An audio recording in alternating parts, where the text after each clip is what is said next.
नमस्कार दोस्तों, एक लड़की अपने पति से तलाक होने के 4 साल बाद बहुत ही कड़ी मेहनत और लगन के साथ पढ़ाई करती है। उसके बाद वह एक बड़ी अधिकारी बन जाती है। वह लड़की एक तहसीलदार बन जाती है। वह अपनी गाड़ी में बैठकर डेली तहसील आया जाया करती थी। लेकिन एक दिन तहसील के बगल में ही एक कुल्फी वाले पर उसकी नज़र पड़ती है और गर्मी बहुत तेज़ पड़ रही थी। तो वह अपने ड्राइवर से कहती है कि ड्राइवर आप जाइए 2 कुल्फ़ी लेकर आइए, मेरा खाने का भी मन हो रहा है और ऊपर से धूप भी बहुत तेज़ है। तो वह ड्राइवर जाता है और कुल्फ़ी लेकर चला आता है। ऐसे ही रोज़ आती और वह कुल्फ़ी वाले से वह कुल्फ़ी खाकर चली जाती थी। उस कुल्फ़ी वाले की कुल्फ़ी भी बहुत टेस्टी थी, इसलिए मैडम जी को भाग गई और वह डेली प्रतिदिन आती और उसकी कुल्फ़ी के ठेले के सामने अपने ड्राइवर से कहती कि जाइए और 2 कुल्फ़ी लेकर आइए। तो वह जाते और लाते, ऐसे ही चल रहा था। लेकिन एक दिन वह तहसीलदार मैडम कहती हैं कि आज मैं वह कुल्फ़ी वाले से खुद ही जाके कुल्फ़ी ले आऊँगी और देखूँगी कि वह कुल्फ़ी वाला आखिर है कौन। और तहसीलदार मैडम जाती हैं और कुल्फ़ी वाले से कहती हैं कि भैया हमको 2 कुल्फ़ी दे दीजिए। तो वह कुल्फ़ी वाला कुल्फ़ी निकाल कर जैसे ही मैडम जी को हाथ में थमाने ही वाला था, तभी तहसीलदार मैडम उसको देखती हैं तो एकदम से दंग रह जाती हैं। उनके पैरों तले ज़मीन खिसक जाती है और वह वहीं पर हैरान रह जाती हैं, हैरान और परेशान खड़ी रह जाती हैं, क्योंकि वह कुल्फ़ी बेचने वाला कोई और नहीं, उन्हीं का तलाकशुदा पति होता है। इसके बाद जो हुआ यह जानकर सभी लोग हैरान हो गए।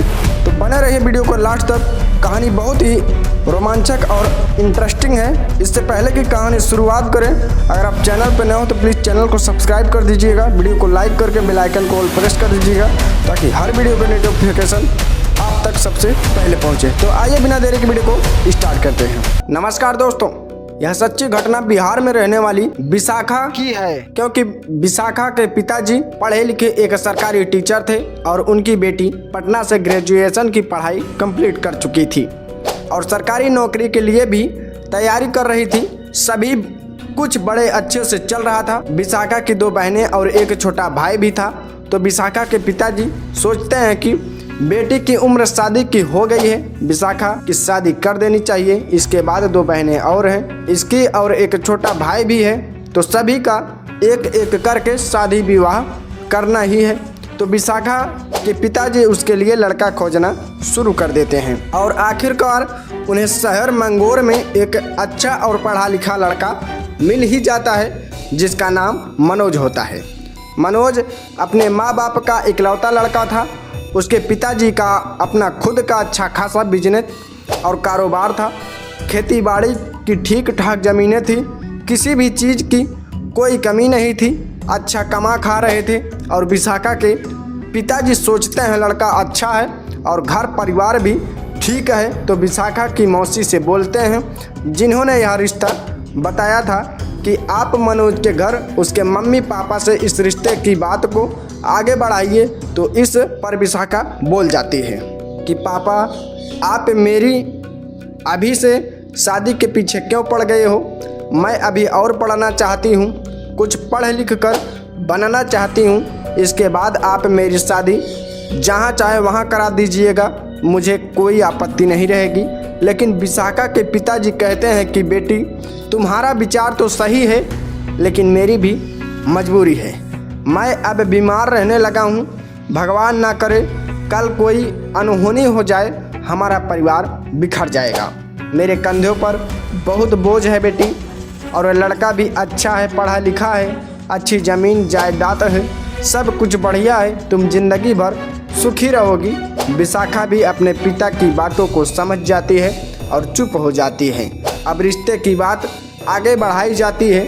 लड़का लड़की एक दूसरे को देखते हैं, बातचीत करते हैं। मनोज को विशाखा बहुत पसंद आती है और विशाखा को भी मनोज बहुत अच्छा लगता है। दोनों के घर वाले उनकी रजामंदी से शादी की तारीख को तय कर देते हैं और कुछ समय बाद ही दोनों की बड़े धूमधाम से शादी हो जाती है। विशाखा दुल्हन बनकर अपने ससुराल चली जाती है। दोनों पति पत्नी अपने शादीशुदा जीवन में बहुत ही खुश थे और अपने एक एक पल को बहुत अच्छे से आनंद ले रहे थे, क्योंकि मनोज का गांव भी क्योंकि मनोज का गांव में भी बहुत नाम रुतबा था, क्योंकि वह गांव में सबसे अमीर लोग थे। पास पड़ोस वालों से उसकी यारी दोस्ती हमेशा बनी रहती थी, लेकिन अंदर ही अंदर सभी लोग उनसे जलते थे, गिराना चाहते थे कि क्यों ये इतने मालदार हैं और इनका बेटा भी किसी ऐब में नहीं है, ना कोई नशा, ना कोई पत्ती करता है, ना किसी गलत आचरण में पड़ा है। मनोज के दोस्त उससे कहते हैं कि यार शादी कर लिए हो, पार्टी कब दोगे? तो मनोज कहता है कि यार देखो, मैं पीता नहीं हूँ, तुम लोगों को मैं पैसे दे दूंगा, अपना पार्टी खुद कर लेना। लेकिन दोस्तों के जिद करने पर वह भी उनके पार्टी में शामिल हो जाता है और उस दिन पहली बार शराब का सेवन करता है। उसने सिर्फ अपने दोस्तों को कहने से पहली शराब पी थी, लेकिन अब रोजाना वह थोड़ा थोड़ा पीना शुरू कर देता है और इतना ज़्यादा शराब का आदी हो जाता है कि देर रात को घर लौटता था और शराब के नशे में ही आकर सो जाया करता था। अगर विशाखा उसे समझाने की कोशिश करती या उसका विरोध करती तो उसे वह खूब मारता और पीटता था। विशाखा को भी लगने लगा था कि मेरा पति अब बर्बादी के रास्ते पर चल पड़ा है। क्योंकि घर का इकलौता लड़का था तो विशाखा को उसकी हरकतें देखकर साफ साफ नजर आ रही थी कि अगर ऐसे ही यह शराब आपकी लत में लग जाए तो जितनी भी प्रॉपर्टी हमारी है, हमारा बिजनेस है, सब खत्म हो जाएगा। विशाखा की सासू माँ अपने बेटे को समझाने की बहुत कोशिश करती, लेकिन वह किसी की नहीं सुनता, क्योंकि विशाखा के ससुर जी यानी मनोज के पापा अपने बेटे को हमेशा पक्ष लेते थे, उनकी सराहना करते थे। समय ऐसे ही बीतता गया और अब दिन प्रतिदिन बिजनेस में घाटा होने लगता है। उनकी हाईवे के पास एक ज़मीन पड़ी हुई थी, क्योंकि ज़मीन तो और भी काफ़ी सारी थी, लेकिन मनोज अपने पापा से जिद करता है कि पापा आप यह ज़मीन बेच दीजिए, मुझे एक बड़ी गाड़ी खरीदनी है। और ज़मीन बिकने के बाद वह गाड़ी खरीदता है, खूब पैसे ऐसे ही बर्बाद करता है। 8 से 10 लाख रुपए अपने दोस्तों में बांट देता है। दोस्त उसके पैसों का पूरा मज़ा उठा रहे थे। विशाखा उससे कहती कि मैं भी आपकी धर्मपत्नी हूँ, आप कोई भी काम करने से पहले मुझसे एक बार पूछते तक नहीं हो। तो मनोज कहता है कि यह मेरे बाप का पैसा है, तेरे बाप का नहीं, जो तुझसे परमिशन लेनी पड़ेगी। विशाखा चुपचाप से अपने काम पर ध्यान दिया और वह उसे कहता कि चुपचाप से अपने कामों पर ध्यान दो, मेरे कामों में दखलंदाजी करने की गलती भी मत करना। विशाखा उसे बहुत समझाने की कोशिश करती है, लेकिन बातचीत बहुत आगे बढ़ गई थी। विशाखा भी सोचती है कि यह गलत संगत में आ गए हैं, इनके पास पड़ोसी झूठे यार दोस्त इन्हें खुद ही बर्बाद करने में तुले हुए हैं, लेकिन इन्हें कुछ दिखाई नहीं दे रहा है। मनोज आए दिन विशाखा को नशे की हालात में मार देता था, उसे तंग किया करता था। एक दिन झगड़ा इतना बढ़ जाता है कि विशाखा गुस्से में फैसला कर लेती है कि मुझे अब इनके साथ रहना ही नहीं है। कोई बर्बाद हो या आबाद हो, मुझे अब इनसे कोई लेन देन नहीं है। वह अपने पापा से बोलती है कि पापा अगर मैं और कुछ दिन इस घर में रही तो पागल हो जाऊंगी। इसके पापा उसको घर वापस ले जाते हैं। घर आने के बाद वह पटना कोर्ट में तलाक लेने के लिए केस दर्ज कर देती है।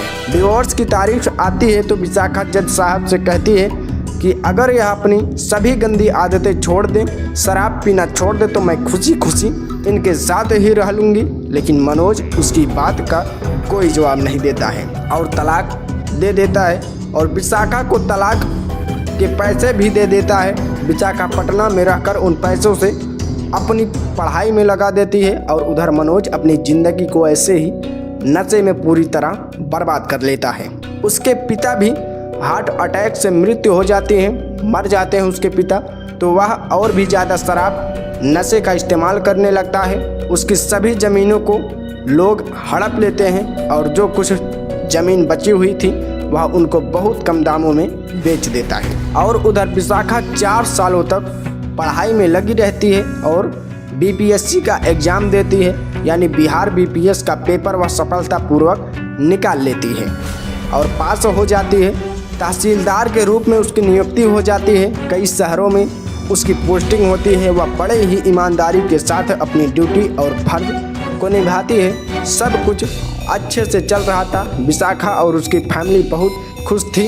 उसके पापा उससे कहते हैं कि बेटी, तुम्हारा तलाक को 4 साल हो चुके हैं, अब तुम एक तहसीलदार बन चुकी हो, अगर तुम्हारी इजाज़त हो तो मैं तुम्हारी दूसरी शादी करा दूं। तो इस पर विशाखा बोलती है कि पापा अभी नहीं, पहले मैं अपनी बहनों को पढ़ा लूं, अपने भाई को पढ़ा लूं, इन सभी को मैं एक अच्छे से सेटल कर दूं, उसके बाद में शादी के बारे में सोचूंगी, क्योंकि मैं नहीं चाहती मेरी तरह इन दोनों बहनों का जीवन खराब हो जाए, इन्हें भी ससुराल में तंग रखा जाए। अपने पैरों पर खड़ी रहेंगी तो इन्हें भी अच्छा ससुराल मिल जाएगा।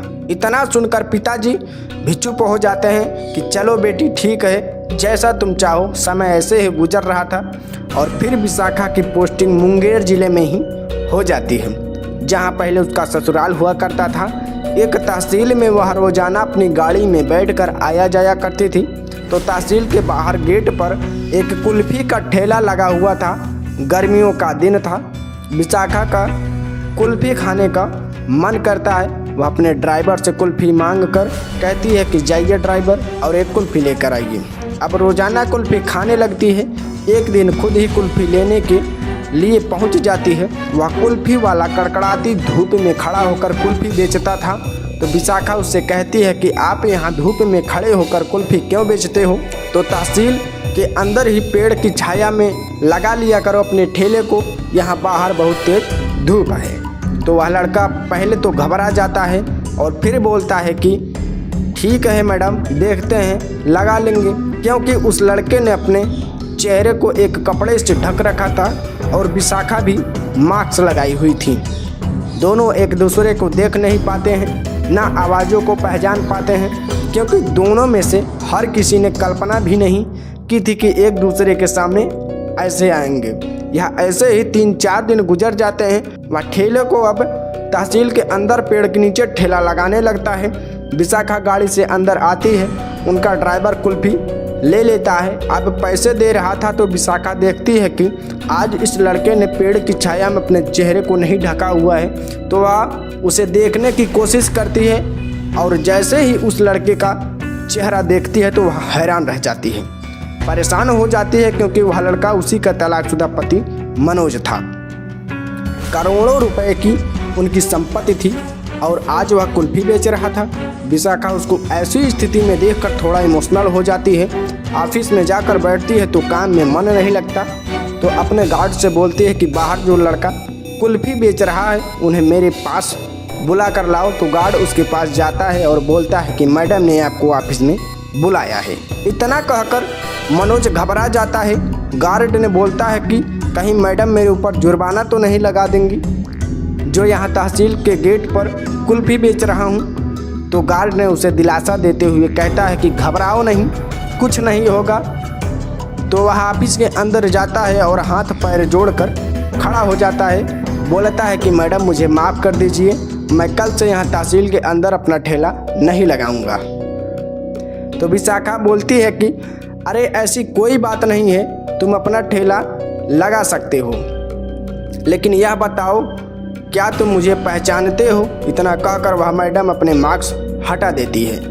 मनोज विशाखा को देखता है तो वह भी हैरान रह जाता है।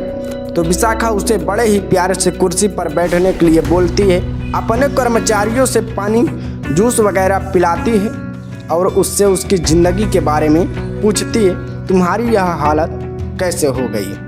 तुम लोग तो बहुत अमीर ज़मीन जायदाद वाले थे, यहाँ ऐसे कुल्फी क्यों बेच रहे हो?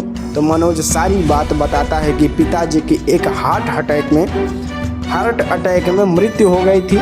उनके गुजरने के बाद सब कुछ उथल पुथल हो गया। कुछ ज़मीनें मैंने कम दामों में बेच दी और कुछ के पास पड़ोस वालों ने हड़प लिया। तो विशाखा भी समझ जाती है कि तुम्हारे यार दोस्त और पास पड़ोस के लोग तो पहले से ही तुम्हारी संपत्ति पर आंख गड़ाए हुए थे। फिर वह विशाखा से पूछता है कि तुम यहाँ तक कैसे पहुँची? तो विशाखा बोलती है कि मैंने तुम्हें कितना समझाया था कि तुम्हारे भले के लिए ही बोलती थी, लेकिन तुमने मुझे तंग करके मुझे घर छोड़ने के लिए मजबूर कर दिया। लेकिन मैं तो तुम्हारा हमेशा भला ही चाहती थी। तलाक के बाद मैंने उन पैसों को पढ़ाई में लगाया और आज एक तहसीलदार बन चुकी हूँ। फिर वह मनोज से कहती है कि तुम्हें कल से यहाँ ठेला लगाने की कोई ज़रूरत नहीं है। तुम्हें बाहर ही एक दुकान दिलवा दूंगी। अपनी दुकान में बैठना और आराम से काम करना, और यहाँ किसी से भी कुछ मत बताना कि मेरे और तुम्हारे बीच में रिश्ता क्या है। फिर विशाखा अपने एक दोस्त से, जो कि इसी तहसील में उनके काम में हाथ बटाता था, उनके साथ काम किया करता था, जिनका नाम रोहित होता है, उनकी सारी घटना के बारे में बताती हैं कि यह मनोज इन दिनों बहुत परेशान, तुम इनकी जितनी भी ज़मीन इनके नाम पर है वह सभी के कागजात निकलवाना और मनोज को भी अपने साथ लेकर एसडीएम साहब के पास जाना। उनसे मैं कॉल करके बोल दूंगी तो ज़मीनें इनकी कब्जा ली गई हैं, सभी को वह कब्जा मुक्त कराएं। तो फिर रोहित मनोज को लेकर उनकी ज़मीनों और दुकानों के कागजात को लेकर एसडीएम साहब के पास जाता है और उनसे अपील करता है, क्योंकि विशाखा पहले ही एसडीएम साहब से बात कर चुकी थी। वह फौरन ही एक्शन लेते हैं और जिन जिन ज़मीनों को लोगों ने ज़बरदस्ती कब्जा किया हुआ था सभी के खिलाफ कार्रवाई करते हैं। कुछ ज़मीनों से हाथों हाथ ही प्रशासन की मदद से कब्जा मुक्त करा दी जाती है और कुछ का कोर्ट में केस चलता है। साल भर में सभी ज़मीन और दुकान कब्जा मुक्त हो जाती है। मनोज विशाखा को हाथ जोड़कर कहता है कि मैं तुम्हारा यह एहसान कैसे अदा कर पाऊंगा। तुम आज मेरी ज़िंदगी में एक फरिश्ता बनकर आई हो। मैं बहुत गलत था, तुम अपनी जगह पहले भी सही थी और आज भी तुम्हें कुछ समझ नहीं पाया, मुझे माफ़ कर दीजिए। वह रोने लगता है तो विशाखा उसको चुप कराते हुए कहती है कि कोई बात नहीं, जो हो गया सो हो गया। अगर तुमने मुझे घर से ना निकाला होता तो शायद मैं आज एक अधिकारी ना होती। जो कुछ होता है वह अच्छे के लिए ही होता है। खैर, उन सब बातों को भूल जाओ। अब तुम अपने गांव जाओ और अपने बिजनेस को फिर से संभालो। ज़िंदगी में कभी भी किसी तरह की कोई परेशानी आए तो मुझे ज़रूर बताना, मैं हमेशा तुम्हारी मदद करूंगी। इतना कहकर वह जाने लगती है तो मनोज विशाखा का हाथ पकड़ लेता है। जब मनोज हाथ को पकड़ता है तो विशाखा भी सहम जाती है। मनोज बोलता है कि प्लीज़ मुझे अब अकेला छोड़कर मत जाओ। देखो, तुम्हारे चले जाने के बाद ना मैंने शादी की और ना तुमने ही दूसरी शादी की। मैं अपनी माँ की कसम खाकर कहता हूँ कि कभी ज़िंदगी में नशे का सेवन नहीं करूँगा, और वैसे भी मैंने 2 सालों से यह सब काम छोड़ रखे हैं। जब से पिताजी गुजरे, चाहो तुम माँ से पूछ सकती हो, माँ की बातों का भी तुम्हें यकीन नहीं आ जाएगा। यही कहता कि अब अपनी सारी प्रॉपर्टी तुम्हारे नाम कर दूंगा, तब तो तुम मेरा यकीन कर लोगी। तो विशाखा कहती है कि मुझे तुम्हारी प्रॉपर्टी में कोई इंटरेस्ट नहीं है, ना था और ना ही रहेगा। मुझे खुशी की बात है अब तुम पीना छोड़ दिया है, तुम्हारी आंखें खुल चुकी हैं, अब तुम अंधकार में नहीं जीते। जो लोग तुम्हारे मुंह पर तुम्हारी तारीफ़ें किया करते थे उन्हीं ने तुम्हें बर्बाद किया। और विशाखा फिर भी अपने मन ही मन में सोचती है कि यह पहले ही से बहुत बदल चुका है और अगर अब मैंने इसे अपनाने से मना कर दिया तो शायद फिर से गलत रास्ते पर भटक जाए। और वैसे भी यह तो मेरा ही पति दिल का बुरा नहीं है, बस गलत संगत में फंसा था। और सासू माँ भी मुझसे बहुत प्यार करती थी, बहुत याद करती हैं। किसी और से भी अगर मैं शादी करूँगी तो पता नहीं किसी का क्या पता कौन कैसा।